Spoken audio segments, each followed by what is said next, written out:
नमस्कार, मी प्रसन्न जोशी. साम टीव्ही, सकाळ माध्यम समूह आणि गरजे मराठीच्या संयुक्त विद्यमानं ग्लोबल महाराष्ट्र या आमच्या कार्यक्रमात आपल्या सगळ्यांचं स्वागत.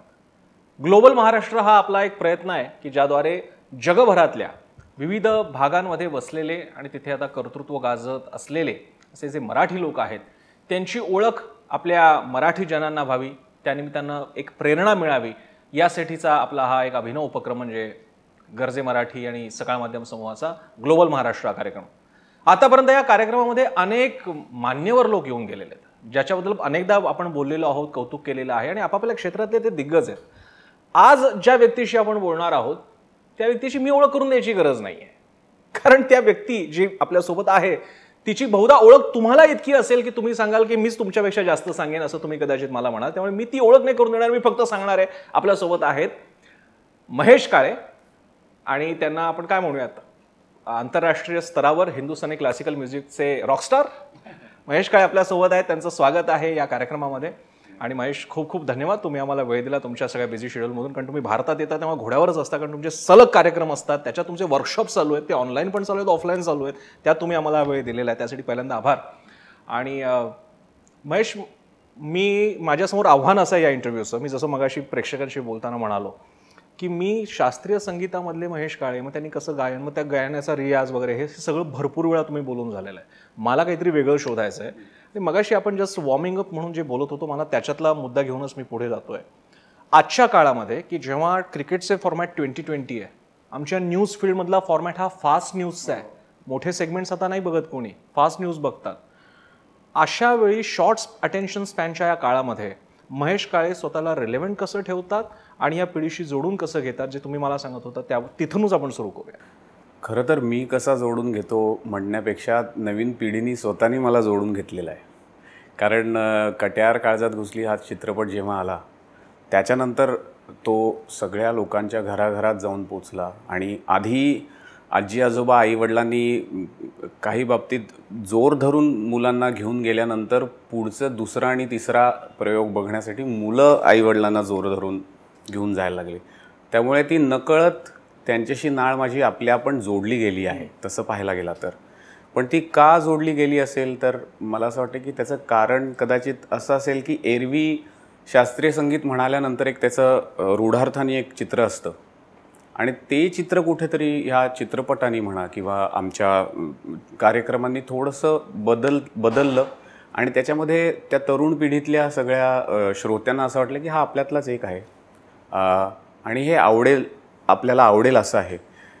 जर तुम्ही पाहिलं तर कट्यारची गाणी काही गाणी पूर्वीच्या नाटकातली माझ्या अभिषेकी बुवांनी संगीतबद्ध केलेली आहेत, काही शंकर एहसान लॉय यांचं संगीत आहे. पण ती सगळी जी गाणी आहेत ती त्याची प्ले लेंथ तुम्ही पाहाल तर ती तरुण पिढीच्या आयपॉड किंवा तत्सम त्यांच्या डिव्हाइसवरती बाकीची गाणी जितक्या वेळ चालतील तितक्या वेळेसच आहे. त्यामुळे 3 ते 5 मिनिटामध्ये गाणं जसं एरवी ॲडेलचं येऊ शकतं, ब्रुनो मार्सचं येऊ शकतं, अरिजित सिंगचं येऊ शकतं, दीदींचं येऊ शकतं, त्याच लेंथची शास्त्रीय संगीतावरती आधारित गाणी आली. आणि मला असं वाटतं त्यामुळे ते एक कुठेतरी बेट म्हणतात तसं दे गॉट बेटेड.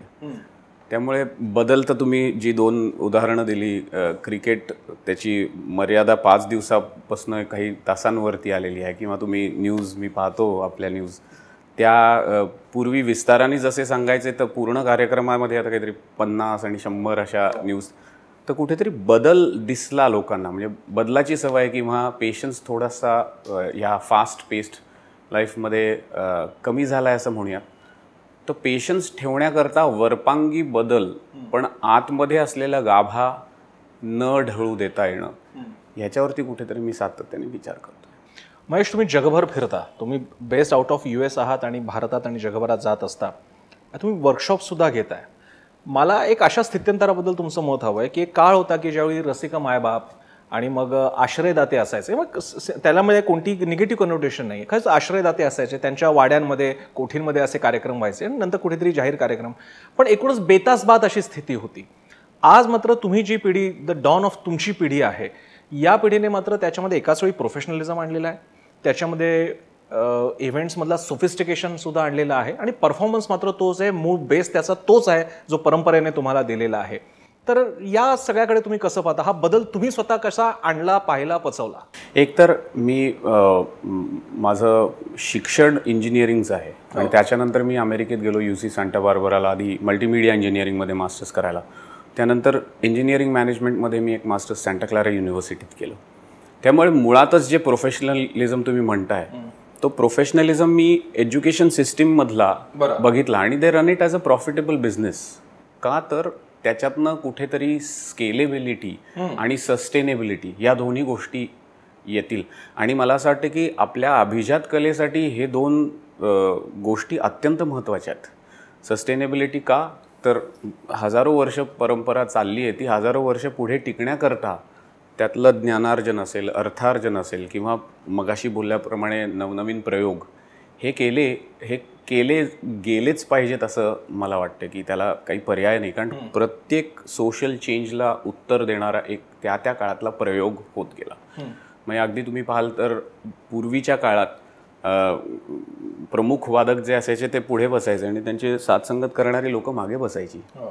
आणि मी ऐकलंय त्याप्रमाणे एक किस्सा तुम्हाला सांगतो. रविशंकरजी, पंडित रविशंकर सितार वाजवत होते आणि त्यांचं सिताराची तार तुटली स्टेजवर असताना.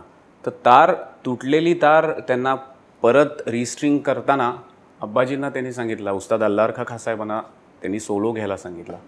आणि त्यावेळेलाच त्यांनी जे वाजवलं ते लोकांना इतकं रुचकर वाटलं की त्याच्यानंतर कुठे ना कुठे हळूहळू लोक अशी पुढे यायला लागली. त्यामुळे फॉर्मॅट प्रत्येक वेळेलाच काही ना काही प्रयोगातनं गोष्टी बदलत असतात. हा त्यातला पहिला हेतू. दुसरं तुम्ही म्हणाला ते खरं तर परफॉर्मिंग आर्ट म्हणाली ना की रसिक मायबाप हे त्याच्यात येतातच. आणि त्यांच्या आपण आश्रयाशिवाय, आता आश्रय कुठल्या, आशीर्वादाशिवाय म्हणूयात, त्यांच्या आशीर्वादाशिवाय मला असं वाटतं की कुठलीही गोष्ट संपूर्ण होऊ शकत नाही. कारण परफॉर्मिंग म्हटल्यानंतर तुम्ही एक व्यासपीठ आलं आणि तुमच्यासमोर प्रेक्षक आले, श्रोते आले आणि मग श्रोत्यांपुढे तुम्ही गाताय. हेच त्याचं साधं समीकरण आहे. एरवीच्या काळामध्ये स्वतःच्या स्वांतया सुखाय म्हणतात तसं करण्यासाठी रियाज तुम्ही घरी बसून करता. पण जेव्हा लोकांच्या समोर करता तर कुठेतरी तुमचं त्या श्रोत्यांशी एक बांधिलकी असते आणि कुठेतरी देणं लागतं. देणं ह्या अर्थाने की आता माझंच बघा, मी तसं एज्युकेशन फील्डमध्ये मला लहानपणी बरे मार्क पडले, मग ते सायन्सचं फील्ड आणि त्या गोष्टी सुरू झाल्या. पण मुळातच मला असं लक्षात आलं निरनिराळ्या प्रोग्राममध्ये, हे मी जेव्हा फुल टाईम करत नव्हतो तेव्हा, की मला जे आवडतं करायला, अत्यंत आवडतं, जे मला रोज उठून आज आपण परत गाऊया असं वाटतं, ते मी जेव्हा व्यासपीठावरती बसून लोकांसमोर ती कला सादर करते, ती लोकांनाही तितकीच आवडते. आता मी उडुपी आणि मँगलोरचे कार्यक्रम करून परततोय, तर उडुपीतली काही मंडळी त्यांना पुन्हा ऐकायचं होतं म्हणून परत मँगलोरला ते प्रवास करून आले. क्या बात आहे. तर मला जे खूप आवडतंय ते लोकांना अत्यंत आवडतंय. अशी कुठलीही गोष्ट सापडणं आयुष्यात, मला असं वाटतं की हे प्रमाण आहे आयुष्यात साधण्याचं. तर ते जर का मला माझ्या गाण्यातल्या माध्यमातनं गवसला असेल तर मला त्या इकोसिस्टीममध्ये राहणं खूप आवडेल. तर त्या अर्थाने मला असं वाटतं की रसिक मायबाप प्रेक्षक हे खूप काय म्हणूया त्याच्यात क्रिटिकल एलिमेंट आहेत त्यातलं. पण झालं काय ना की प्रोफेशनलिझम मी म्हटलो तसं एज्युकेशन सिस्टीममधनं आलं आणि कट्यारच्या यशानंतर मुळातच लोकांचं लक्ष शास्त्रीय संगीताकडे होतंच, पण काही प्रमाणात वाढलं ते. आता ते जर लोकांच्या लक्षात जास्ती आलं असेल तर मग कार्यक्रमाला गर्दी व्हायला लागली, अनेक कार्यक्रम व्हायला लागले. एका कार्यक्रमातनं दुसरा कार्यक्रम आणखीन मोठे मोठे उपक्रम घेऊन लोक करायला लागले. त्यामुळे परत मगाशी सांगितलं तसं ते रसिकांनीच घडवलं की आमच्या हातात काय असतं की अत्यंत प्रामाणिकपणे जीव ओतून प्रत्येक गाण्यामध्ये आपण कला सादर करायची. पण रसिकांनी ते उचलून धरल्यामुळे त्याच्यातलं अर्थकारण आपल्या आपण जमायला लागलं. शेवटी तो सगळा आकड्यांचा खेळ असतो. तुम्हाला एक्स अमाऊंट ऑफ त्याच्यात अर्थकारण साधण्याकरता त्याची काही समीकरणं बांधायला लागतात. तर ती समीकरणं साध्य होण्यासाठी तितकं त्या कलेकडे लक्ष जास्तीत जास्त मला असं वाटतं की दिलं जातंय. पण मग यामध्ये दर्दी की गर्दी असं म्हणजे असा पेस मुळात मानायचा का हाही प्रश्न तुम्ही मला म्हणू शकता, पण हा दर्दी की गर्दी म्हणजे उदाहरणार्थ मी तुमची एक मैफल पाहत होतो की ज्याच्यामध्ये तुम्ही एक कडवं म्हटल्यानंतर समोरच्याकडनं पण तसा प्रतिसाद आणि तुम्ही तो घेत होता, तुम्ही पण त्यांना सांगत होता की तुम्ही त्यांना उद्युक्त करत होता. सो असं नातं असावं का? क्लासिकल परंपरेमध्ये श्रवण भक्ती करत असताना, मी गाणं ऐकत असताना माझं तुमच्याशी नातं कसं आहे, मी कसं बिहेव केलं पाहिजे आणि तुम्ही माझ्याशी कसं केलं पाहिजे, का माझ्या मते हे एक नवीन काहीतरी एक पर्व आहे, महेश काळे ते आणतायत आणि आमच्या तरुणाईच्या आजच्या पिढीमध्ये हे असं इंटरॅक्शन असू शकतं. सो फार आपण त्याला अगदी पवित्रतेच्या कुंपणात ठेवायला नको, काय म्हणाल? पण मला असं वाटतं की हे कोणी ठरवायचं हे पवित्र आहे का अपवित्र आहे? बरं, म्हणजे सामवेदामध्ये लोक एकत्र येऊनच गायचे की हो. त्यामुळे मी काही नवीन करत नाही आहे. बरं, मी ज्या भजन परंपरेत वाढलो आहे, वारकरी संप्रदायातल्या परंपरेत वाढलो आहे, तिथे एकत्रच येऊन गातात.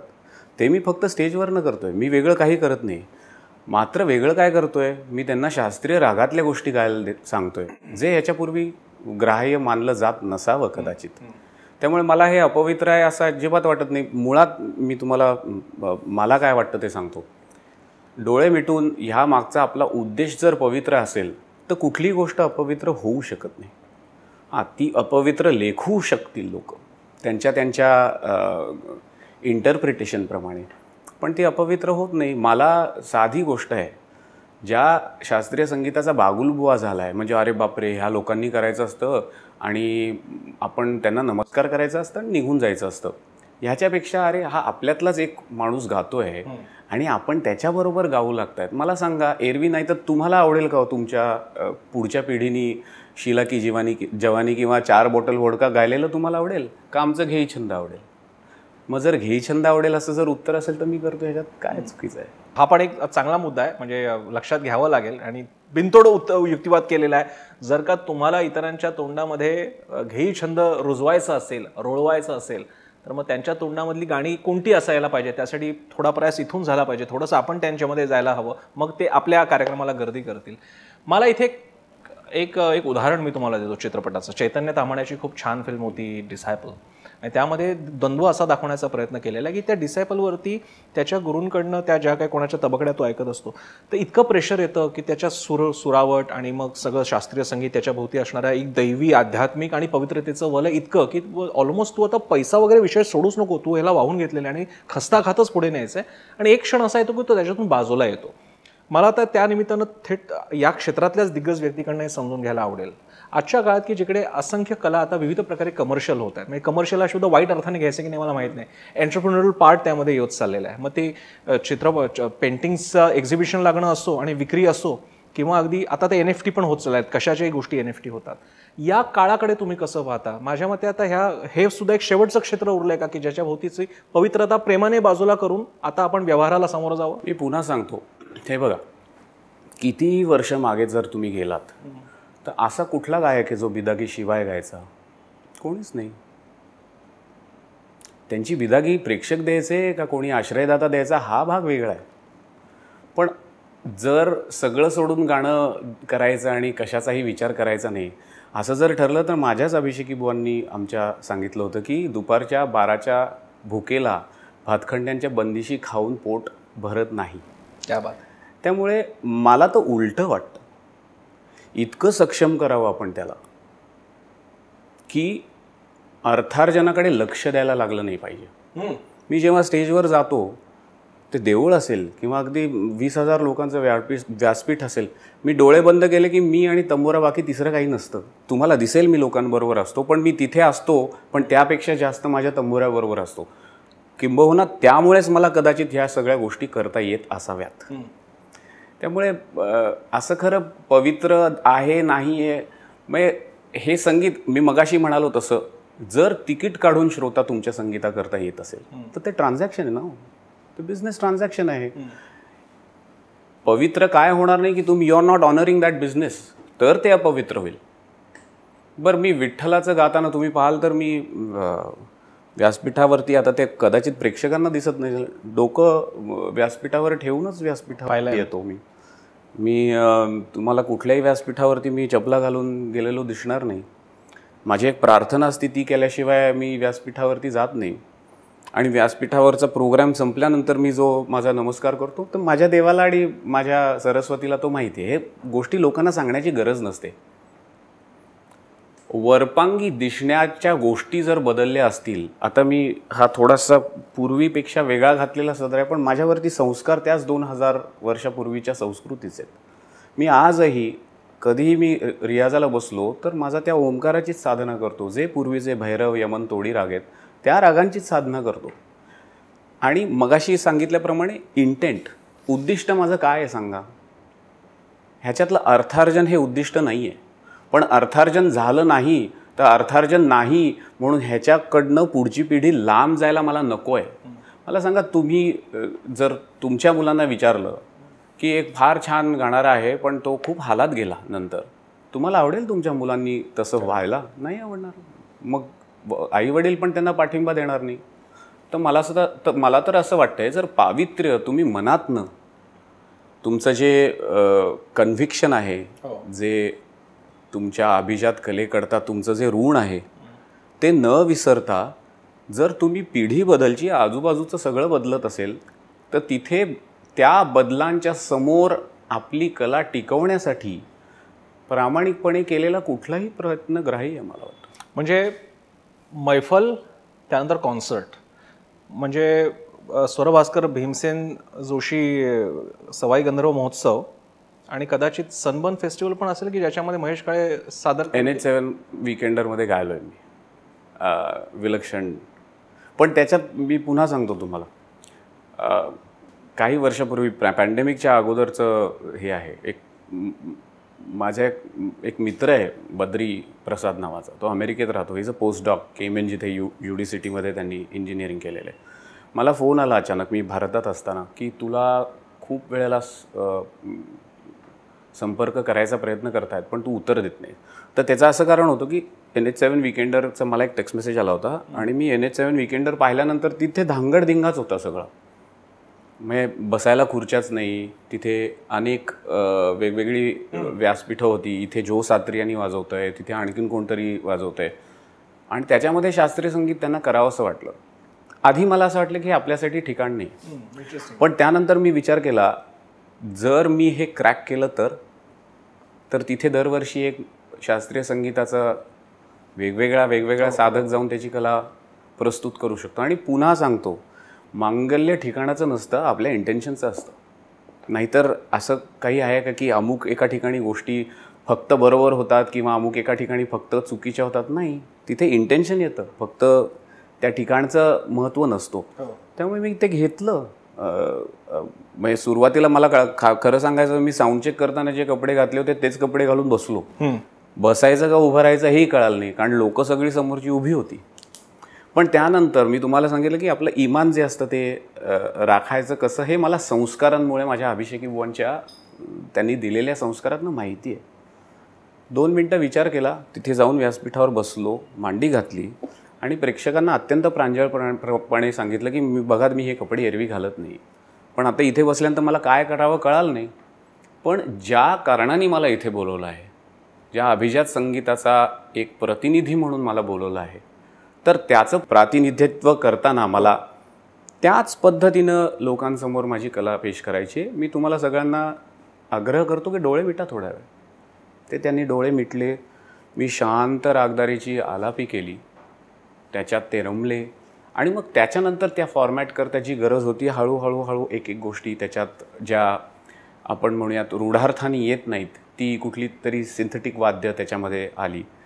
पण माझा हेतू ह्याच्यात काय होता, शास्त्रीय संगीताकरता अजून एक ॲव्हेन्यू ओपन व्हावा. कारण बघा, जेव्हा परदेशातले कलाकार भारतात यायला लागतात, त्या प्रमाणात जर भारतातले कलाकार परदेशात गेले नाही तर आपल्याला, तुम्ही 30,000 फुटावरनं 100 वर्षाचा कालखंड बघत गेलात ना, तर आपल्याला मोठा प्रॉब्लेम आहे.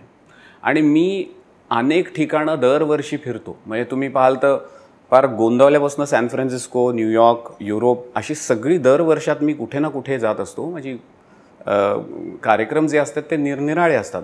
अगदी शास्त्रीय संगीत असेल सवाईमधलं, अभंग संगीत असेल आपल्या आषाढी एकादशीच्या सुमारासचं, किंवा गोंदावल्यातली गायन सेवा असेल, त्यातनं घेऊन आत्ताच 2 वर्षापूर्वी सॅन फ्रान्सिस्को जॅझमध्ये गाणं होतं, आता 25 जूनला स्टॅनफर्ड जॅझमध्ये गाणं आहे.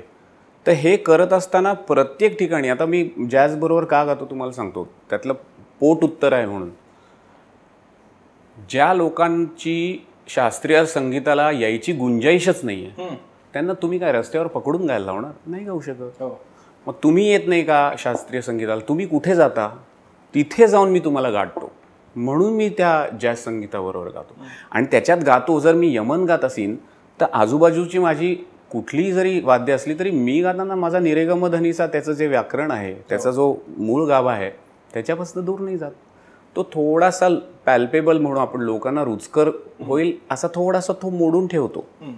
पण त्याच्या मागचा उद्देश काय माझा, की शास्त्रीय संगीताला न येणाऱ्या लोकांपुढे मला जर शास्त्रीय संगीत प्रस्तुत करायची, जर मला त्यातला मला एक चान्स मिळत असेल तर तो करावा. त्यामुळे ह्या सगळ्या गोष्टी वेगवेगळ्या. बरं, मी तुम्ही सांगताय तसं सवाई गंधर्वला नाही जाऊन लोकांना गायला लावत माझ्याबरोबर. मी सगळीकडे मला कुठे काय करायचं ह्याचं शक्यतो भान ठेवून करतो. कुठलीही गोष्ट मी वाहत जाऊन करत नाही. माझं ध्येय ठरलेलं आहे, माझं उद्दिष्ट ठरलेलं आहे. त्याकरता मला काय करायला लागेल हे मी बेतत कुठलाही प्रोग्राम, तुम्ही कुठलाही प्रोग्राम मला विचारा की ह्या प्रोग्राममध्ये असं का केलं, तर माझ्याकडे त्याचं उत्तर आहे. तुम्हाला पटेल न पटेल मला माहीत नाही, पण त्याच्या मागचा प्रयत्न अत्यंत प्रामाणिक आहे. एक इथे मला महेश काळेंना विचारायचं वाटेल, पाश्चात्य जगतामध्ये गुणवत्ता, आपण संगीत क्षेत्र जर का मानलं तर गायक उत्तम गातात सुद्धा आणि ते मिलियनियर बिलियनियर सुद्धा असतात, मल्टी बिलियनियर असतात. मला तुम्हाला विचारायचं महेशजी, मग या न्यायाने म्हणजे ज्या प्रकारचं आपण आत्ताचं जग बघतोय आणि तुम्ही जे सगळं प्रपोज करताय ते खरंच खूप इंटरेस्टिंग असं कॉम्पोजिशन आहे. तर मग जसं शकीरा असेल, लेडी गागा असेल, म्हणजे मी उदाहरणं जशीच्या तशी प्लीज घेऊ नका, मी तशी कंपॅरिझन नाही करत आहे, ॲडली असेल, हे यांच्या उत्तम गाणं आणि मजबूत पैसा, आणि मी आपण पैसा हा शब्द असा घृणास्पद नको मानायला, तर खरंच अशा शक्यता आता असतील का की या क्षेत्रामध्ये माणूस नीट मजबूत, म्हणजे इकडे एक रेफरन्स फक्त थोडासा वेदनादायी रेफरन्स असा आहे की आधीच्या पिढीमधले असे अनेक जण आहेत की उत्तम नाव खूप मिळालं पण आर्थिक परिस्थिती शेवटपर्यंत जरा बेताची राहिली. काही वेळा तर काही जणांना नोकरी करत करत कधीतरी शेवटच्या क्षणी त्यांनी सोडली आणि मग नंतर केलं. तर हे चित्र आता पालटेल का, जे आम्हाला पाश्चात्य जगतात बघायला मिळतं ते बघायला मिळेल का? आणि थोडंसं तुम्हाला जरा खुश करण्यासाठी की तुम्ही तसे मल्टीमिलियनर व्हाल का? ते 60-70 वर्षाचं झाल्यानंतर कदाचित आपल्याला कळेल. पण मी पुन्हा सांगतो, पैशाबद्दल घृणास्पद का राहावं? मला सांगा, तुम्ही जे काम आत्ता तन्मयतेने करताय ते काय फुकट करताय का? आता घराचं बिल भरायला लोक काय तुमच्याकडनं वार्तापत्रातल्या केलेल्या 4 टिप्पण्या घेऊन तुम्हाला सोडतायत का? नाही. कोणी असा माणूस नाही आहे जगामध्ये ज्याला पैसे लागत नाही. हां, पैसे मिळवण्याकरता तुम्ही तुमचं जे ध्येय आहे किंवा त्यामध्ये जर तडजोड केली तर ते जरूर चुकीचं आहे. ते मी अत्यंत प्रामाणिकपणे, पाश्चात्य देशांमध्ये जी व्यावसायिकता आहे ती आपल्याकडे आहे भारतामध्ये? पाश्चात्य देशांमध्ये एक पूर्ण इकोसिस्टम आहे चांगली. म्हणजे आता तुम्ही पाहाल तर आपल्याकडे रॉकस्टार, जे तुम्ही म्हणालात सुरुवातीला, रॉकस्टार कोण असतात?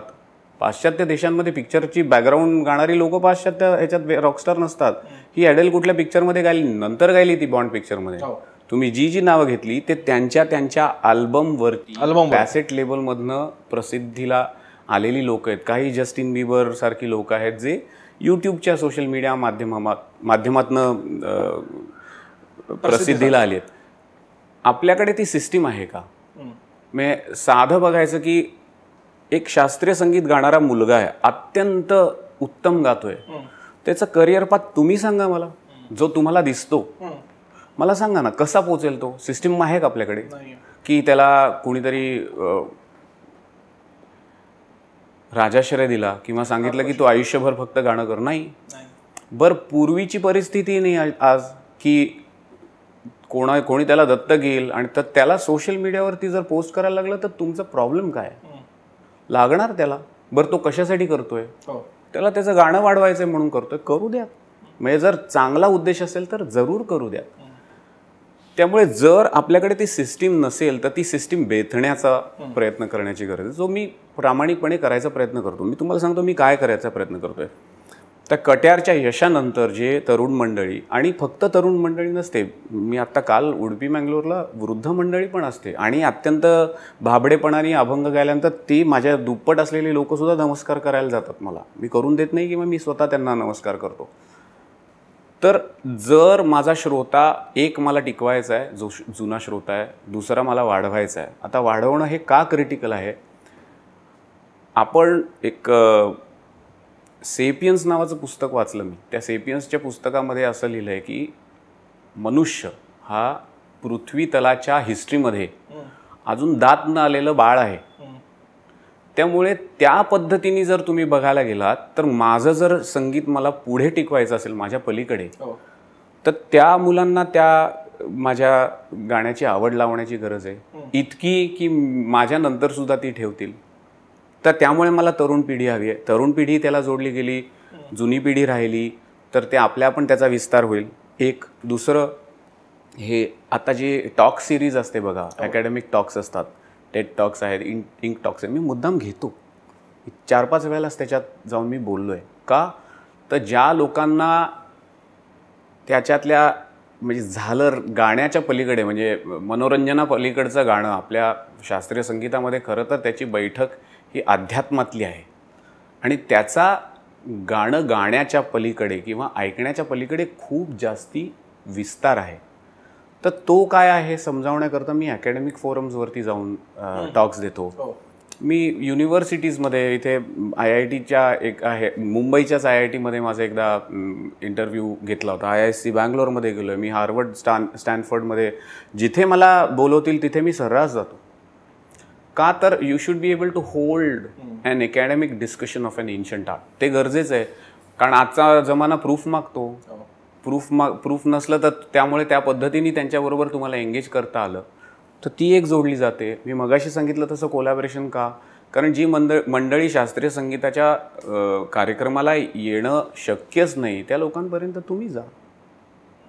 या सगळ्या पद्धतीने एक तर लोकांपर्यंत पोचायचं. त्याच्यानंतर मी MKSM Mahesh Kale school of music आणि ICMA म्हणजे Indian classical music and arts foundation, ही जी नॉन प्रॉफिट ऑर्गनायझेशन आहे, येणारच होतो की म्हणजे आपण आतापर्यंत ऐकलं त्याच्यामध्ये आपण फार चांगल्या अर्थानं ज्याला व्यावसायिक, प्रोफेशनल, कमर्शियल शब्द नाही आहेत, तो प्रोफेशनल आहे. तर आपण एका प्रोफेशनल संगीत क्षेत्रातल्या, क्लासिकल, हिंदुस्थानी क्लासिकल संगीत क्षेत्रातल्या प्रोफेशनलचं आपण या व्यवसायाबद्दल पण त्याचवेळी संगीत साधनेबद्दलचं मत जाणून घेतलं. पण हे सगळं ऐकत असताना असं कदाचित फार काही लोकांचा भ्रम होण्याची शक्यता आहे, म्हणजे फक्त तुम्ही नफाच बघणार आहात का, फक्त व्यवसायाच्याच पातळीला आणणार आहात का? तसं नाही आहे. तोच माझा पुढचा प्रश्न महेश काळेंना असणार होता, कारण महेश काळे हे त्यांच्या गायकी, ज्या गायकीचं स्वाभाविक एक पुढचं स्टेप हा सगळ्यांसमोर सादर करणं आणि त्याच्यातली व्यावसायिकता सुद्धा आहे, पण याच्या पलीकडे महेश काळे खूप आहेत. 2 संस्थांच्या माध्यमातून ते हे काम करतात. त्याच्यातली एक ICMA आहे आणि त्याच्याशिवाय ते फेलोशिप्स देणं, मदत करणं, आर्थिक प्रत्यक्ष मदत करणं, याही कामांमध्ये महेश काळे गुंतलेले आहेत. आपण त्याबद्दल सुद्धा जाणून घेऊयात. सो महेश, या 2 गोष्टींबद्दल खास करून तुमच्या दोन्ही संस्था. एक तर पहिल्यांदा ICMA बद्दल सांगतो, कारण ती संस्था जुनी आहे. नॉन प्रॉफिट पब्लिक चॅरिटी असं त्याचं इन्कॉर्पोरेशन केलेलं आहे. सॅन फ्रान्सिस्को बे एरियामध्ये प्रामुख्याने काम करते, पण पॅन्डेमिकच्या काळामध्ये बाहेरसुद्धा काम केलं. तर त्या संस्थेचं उद्दिष्ट असं आहे की मी अनेक ठिकाणी गाण्यानिमित्ताने फिरायचो आणि मुळातच मंडळी जी ऑर्गनायझर्स आहेत ती पार्ट टाईम ऑर्गनाईज करत असल्यामुळे काही त्रुटी असायच्या त्याच्यात. म्हणजे कलेला, कलाकाराला जो मान, प्रतिष्ठा किंवा अगदी ग्रीन रूम, साऊंड सिस्टीम, जो एक आंबियन्स द्यायला पाहिजे तो कदाचित नेहमी मिळत नाही असं मला वाटलं. बरं, आता मी राहतो अमेरिकेमध्ये. समजा जर तुम्ही जो आहात, तुम्हाला भारतीय संस्कृतीबद्दल काही माहीत नाही, तर जर जोना मला दाखवायचं असेल की माझं भारतीय संगीत कसं आहे, तर ते नुसतं कुठल्या तरी अशा पडीक हॉलमध्ये तुटक्या प्लास्टिकच्या खुर्च्यामध्ये मध्ये शिट्टी वाजणारा आवाज असं दाखवलेलं तुम्हाला आवडेल का? मला नाही चालणार. त्यामुळे मग तुम्ही जे प्रोफेशनलिझम म्हणतात त्याच्यात मी दरवर्षी माझ्या पदरचे पैसे घालतो, मी कार्यक्रम करतो, ते फुकट करतो, त्यातनं येणारे पैसे पुन्हा ICMAमध्ये जातात. आता हे तुम्हाला जे काय सांगतोय वर्कशॉप्स वगैरे, ह्या वर्कशॉपचे सगळे पैसे ह्या नॉन प्रॉफिट कारणाकरता जातात. का तर MKSMमध्ये मुलं अप्लाय करतात आणि ती म्हणतात की माझ्या वडिलांचं लायसन्स प्लेटचं दुकान आहे, माझे वडील वॉचमन आहेत, त्यांच्याकडनं पैसे घ्यायला मला लाज वाटते. ते जर घेतले असते तर तुम्ही म्हणतात असं ते त्यातलं पावित्र्य कदाचित जपलं नसेल. पण ह्या पद्धतीने ICMA करण्याचं कारण की ज्या पद्धतीने आपली अभिजात कला आहे ती नुसती श्रवण मार्गाने नाही पण दृश्य मार्गाने सुद्धा राजाश्रय असलेली कला आहे होई. त्यामुळे त्यावेळेला कशी असेल तुम्ही विचार करा. तर त्याचं कुठेतरी एक प्रतिनिधित्व करावं, एक सोहळा करणं, ते ICMAचं प्रथम त्यातली योजना आहे. आणि त्यातली दुसरी जी योजना आहे की ह्याच्यामधनं निधी जो गोळा होतो त्याच्यामध्ये जर नफा झाला तर त्या नफ्यातनं काही मुलांना जे होतकरू आहेत त्या मुलांना शिष्यवृत्ती देऊन त्यांना गाण्यासाठी इतर उदरनिर्वाहाचा विचार करायला लागू नये या उद्दिष्टाने आम्ही शिष्यवृत्ती देतो. अगदी आत्ताच्या पॅन्डेमिकच्या काळामध्ये मी सांगतो की असं सहज माझ्या बायकोबरोबर चालत असताना विचार आला की 2 वर्ष म्हणजे तेव्हा 2 वर्ष माहीत नव्हतं पण आता हे कधी बंद होईल हे कळतच नव्हतं. कारण अत्यंत तुम्ही बातमी देणारे आहात, तुम्हालाच माहिती असेल की काय बातम्या सारख्या लोकांच्या समोर येत होत्या. पहिल्यांदा चटकन विचार आला की माझ्या मंडळीचं होणार काय, सगळ्या संगीतकार मंडळीचं, संगीत करणाऱ्या मंडळीचं. तर त्यातनं आम्ही एक उपक्रम केला, त्याचं नाव आहे आर्टिस्ट अप्रिसिएशन अवॉर्ड्स आणि आयसोलेटेड येट टुगेदर असा त्याचा हॅशटॅग ठेवला. त्याच्यात पुन्हा त्याच्यामध्ये आर्टिस्टना अवॉर्ड दिली बरं का, आम्ही मदत निधी वगैरे दिला नाही. कारण कलाकाराला मदत करणं मला असं वाटतं की ही कन्सेप्टच चुकीची आहे. तर त्याच्यामध्ये 25,000 रुपये प्रत्येकी अशी साधारण 30 लोकं आम्ही निवडली. पॅन इंडिया म्हणजे दिल्ली, आसाम, उत्तर प्रदेश, नंतर बंगाल, राजस्थान, गोवा, ऑफकोर्स मी महाराष्ट्राचा आहे त्यामुळे महाराष्ट्रातलं प्रतिनिधित्व जास्त होतं. चेन्नई, सगळ्या ठिकाणच्या लोकांना निवडलं आणि त्यांना अवॉर्ड काय की आजवर तुम्ही आमची जी सेवा केली आहे ती ह्या काळामध्ये जेव्हा ती मिळत नाही आहे तेव्हा त्याची जास्ती किंमत कळते आम्हाला. का तर हा मेसेज लोकांपर्यंत जावा आणि त्याकरता आम्ही तुम्हाला हा सन्मान देत आहोत. आणि ह्या काळात जेव्हा तुम्हाला तुमचाच ऑडियन्स मिळत नाही त्या काळात आम्ही त्यांचं एक ऑनलाईन संमेलन घडवलं. ऑनलाईन संमेलन घडवताना प्रामुख्याने बे एरियामध्ये, पण आता त्याला काही बॉर्डर्सच नसतात त्यामुळे जगभरातनं साधारण 3-4 लाख लोकांनी हे 5-6 महिने चाललेलं संमेलन पाहिलं. तर असे काही उपक्रम आम्ही ICMAतनं करतो. MKSM का झालं तर मी मगाशी आपलं बोलणं चालू होतं तेव्हा सांगितल्याप्रमाणे मी कट्यार काळजात घुसली झाल्यानंतर पहिलं काय केलं असेल त्याच्या यशानंतर तर मी सगळीकडे वर्कशॉप्स घ्यायला लागलो. साधं त्याच्यामागचं उद्दिष्ट असं होतं की ज्या गाण्यानी अवचित असा स्पर्श केला आहे पुढच्या पिढीला, त्या पिढीला या गाण्याला स्पर्श करता यावा म्हणून त्यांनी एका क्लोज रूम, जिथे मनोरंजन किंवा एंटरटेनमेंट किंवा ग्लॅमर असं काही नसलेलं, ह्या विरहित असलेल्या पावित्र्य असलेल्या ठिकाणी येऊन फक्त शांतपणे त्या गाण्याच्या सानिध्यात राहावं. आणि त्याला इतका जोर पकडला की मी जिथे जिथे जायचो, आता ते सोशल मीडियामुळे कुठे चाललो आहे, कुठे कार्यक्रम आहे हे लोकांना कळतं, तर तिथे इथे वर्कशॉप घ्या ना असं लोक स्वतःहूनच विचारायला लागली. बरं, ज्या ज्या ठिकाणी मला शक्य होतं म्हणजे एक दिवस आधी जाता येईल किंवा एक दिवस थांबता येईल अशा सगळ्या ठिकाणी मी वर्कशॉप्स केली. भारतामध्ये अनेक ठिकाणी वर्कशॉप्स केले आहेत, भारताच्या बाहेर पण अनेक ठिकाणी वर्कशॉप्स केले आहेत. युरोपमध्ये केलं आहे, ऑस्ट्रेलियामध्ये केलं आहे, कॅनडामध्ये केलं आहे, अमेरिकेमध्ये केलं आहे, अनेक ठिकाणी वर्कशॉप्स केले आहेत.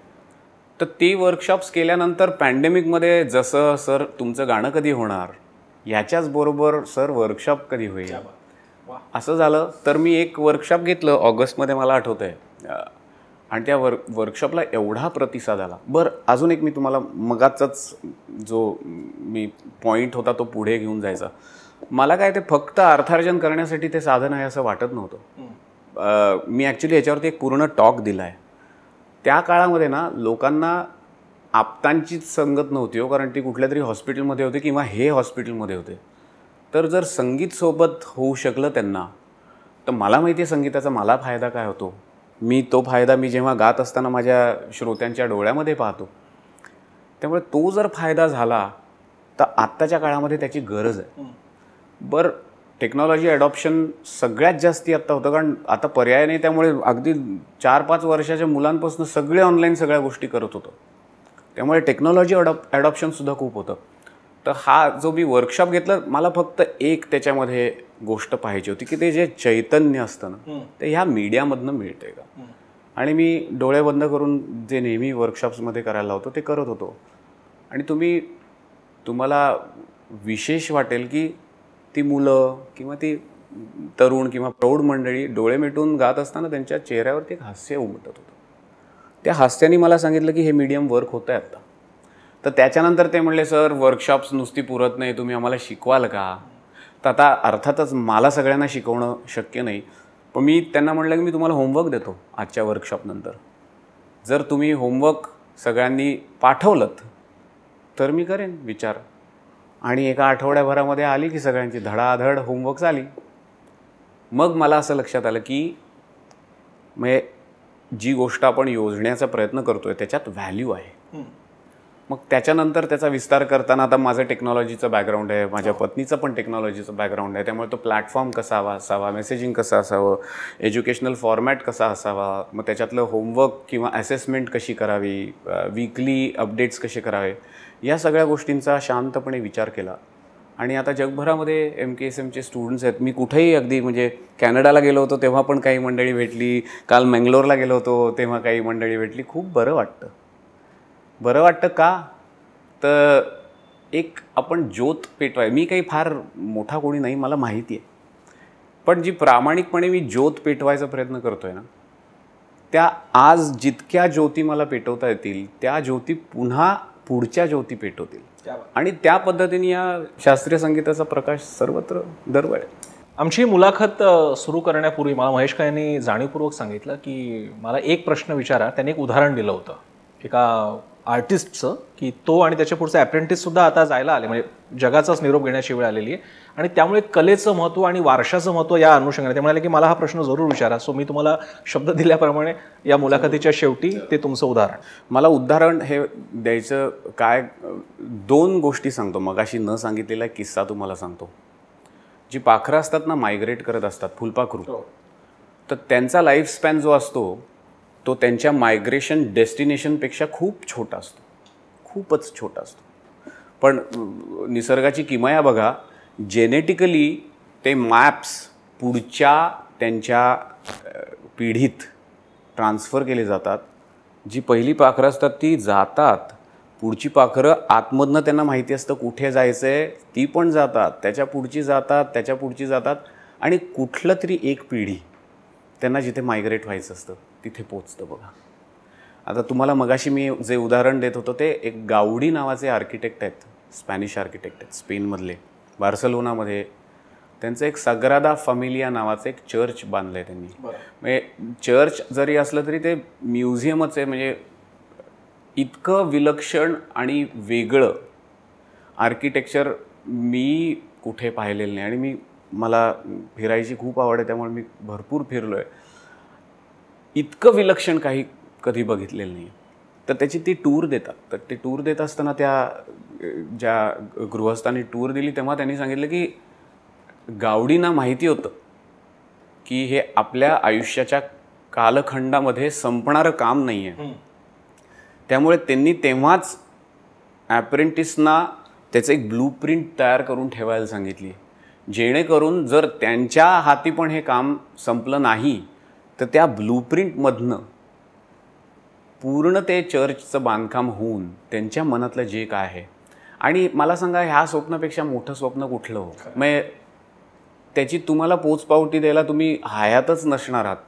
असं मी काहीतरी करेन की ज्याच्यातनं ते चिरकाल आपल्या पुढच्या ह्या सगळ्या जनमानसाला चिरंतन असा आनंद देत राहील. मला असं वाटतं की माझं जे ध्येय आहे ते ह्या गावडींसारखंच आहे. मला माहिती आहे ही परंपरा जी आहे ती अनेक हजार वर्षांची आहे. देवाच्या कृपेने ती अजून अनेक हजार वर्ष चालेल. पण ती चालण्याकरता नुसतंच ती चालेल म्हणून आपण त्यातलं एक नुसता प्रेक्षक किंवा श्रोता होणं मला जमत नाही. कुठेही जर मला सिस्टमॅटिक प्रॉब्लेम दिसला तो मला तो आयडेंटिफाय करून माझ्या पद्धतीने फिक्स करावा असं वाटतं. तर आता ह्या MKSMमधनं मी जसं सांगितलं तसं आता बिगिनर्स बॅचेस, इंटरमिजिएट बॅचेस आहेत ते माझ्याकडे 10-12 वर्ष शिकलेली मुलं शिकवत आहेत. आता कुणास ठाऊक 5-10 वर्षानंतर त्यातली शिकणारी मुलं पुढच्या लोकांना शिकवतील. आणि ह्याच्यातला उद्देश असा आहे की मी काही फार सगळे परफॉर्मर्स त्यातनं येतील असेच नाही. काही लोक आहेत ती तुम्ही पुढच्या काही वर्षात पाहाल त्यांना. पण ह्याच्यातलं माफक अशीच अपेक्षा आहे की जे रसिक श्रोते आहेत ते दर्दी असतील. ते दर आठवड्याला त्यांच्या घरी बसून तंबोऱ्याबरोबर काहीतरी साधना करत असलेले, त्यामुळे अगदीच काहीतरी वेगळं ऐकण्यासाठी नुसत्याच त्या तुम्ही म्हणत होता त्या परफॉर्मर्स आणि प्रोफेशनलिझमला भुलणारी मंडळी नाही आहेत. ती मंडळी असतील ना की जसं म्हणतात की you deserve the government that you are, त्याच पद्धतीने द आर्ट डिझर्व्स, म्हणजे आर्ट काय असावे ऑडियन्स ठरवतं. तर ऑडियन्स जर तुम्ही सक्षम करत करत गेलात तर नाईलाजा नाही का हवी म्हणा. मला असं वाटतं की सगळ्या कलाकारांना त्यांना त्या पद्धतीनं परफॉर्म करायला लागेल. स्वप्न आहे माझ्या हयातीत होईल का नाही मला माहीत नाही, पण आशा करतो की मी गेल्यानंतर तरी होईल. असं आपण कशाला विचार करा. महेश काळे यांचं स्वप्न त्यांच्या हयातीत त्यांना पूर्ण झालेलं बघता येऊ. आणि नुसतं तितकंच नाही, त्यांचे डिसायपल्स, त्यांचे शिष्योत्तम हे पुढे जाऊन कर्तृत्व गाजवता हेही त्यांना बघायला मिळो. अजूनही लहानच आहेत महेश काळे. महेश काळे तुम्ही कॉम्प्लेक्स देऊ नका, तुम्ही खूप लहान आहात अजून. म्हणजे चांगल्या अर्थानं म्हणतोय, तुम्हाला खूप आयुष्य बघायचं आणि आम्हा सगळ्यांना खूप आनंद द्यायचा आहे तुम्हाला.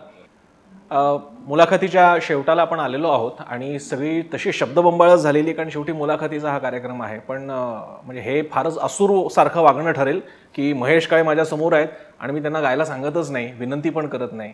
त्यामुळे एक तेवढं पाहिजेच. तर त्यासाठी महेशजी मी विनंती करतो तुम्हाला की तुम्ही आपल्या प्रेक्षकांसाठी. मी आत्ता आपण ज्या बोलण्याच्या ओघामध्ये मी तुम्हाला जे सांगितलं ते कुठेतरी दर्शवणारं शब्द आहेत पाडगावकरांचे, पुलंची चाले आणि अर्थातच माझ्या गुरुजींनी गायलेलं गाणं आहे. व्यथासो आनंद असू दे, प्रकाश किंवा तिमिर असू दे, वाट दिसो अथवा न दिसू दे, गात पुढे मज जाणे, गात पुढे मज जाणे, माझे जीवन गाणे. वाह वाह. म्हणजे असं कोणाला वाटणार नाही की एवढी छान मुलाखत झाल्यानंतर त्यांच्याबरोबर तुम्ही कुठल्या कार्यक्रमाला जाते तिथे मी पण येतो. पण शेवटी आपल्याला कुठेतरी एक थांबावं लागतंच, त्यानुसार मी थांबणार आहे इथे. पण मला असं वाटतं की अशी मुलाखत पहिल्यांदा झाली असावी, कारण नेहमीच्या तुमचा प्रवास कसा झाला, तुमच्यावरचे प्रभाव, परंपरा, बंदिशी, मग घराणी आणि हे सगळे प्रश्न विचारले गेलेले आहेत. पण या मुलाखतीचा हेतूच असा होता की महेश काळेंच्या निमित्तानं संगीत क्षेत्र, त्यातली व्यावसायिकता, आजचा काळ आणि संदर्भहीन न होता संदर्भ ठेवत पुढे घेऊन जायचं आहे या काळाला. त्यासाठी काय करतायत महेश काळे ते आपण जाणून घेतलं. महेशजी, मी पुन्हा म्हणालो तसं तुम्ही तुमच्या या अतिशय व्यस्त शेड्यूलमधून, कार्यक्रम पत्रिकेतून वेळ काढून आम्हाला वेळ दिला साम टीव्हीला आणि आमच्या या कार्यक्रमाला, त्यासाठी आभार. आणि यासोबतच सकाळ माध्यम समूह, गरजे मराठी यांच्या संयुक्त विद्यमानं आयोजित या ग्लोबल महाराष्ट्राच्या महेश काळे स्पेशल खास कार्यक्रमाच्या या एपिसोडमध्ये आपण इथेच थांबूयात. पाहत राहा साम टीव्ही.